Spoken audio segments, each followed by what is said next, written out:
Hi there, I'm going to show you how to replace the battery in this CrossTrek key fob. You do not need any tools, but you are going to need one of the 2032 batteries. You can get these off Amazon.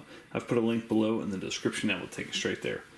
So what you want to do first is press in this silver button, and then that'll give you the ability to slide your mechanical key out. Now you can either insert your mechanical key right here and pry, or you can put it back in the slot that it came out of about a quarter of the way, and just kind of pop up the back portion like that.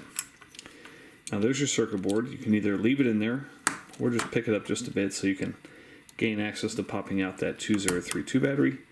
Pry that out with your key, take the old one out, and the new one goes in. Make sure it's positive side facing upward. Set the circuit board back in there, make sure it's seated in there nicely. Give this a good squeeze back together.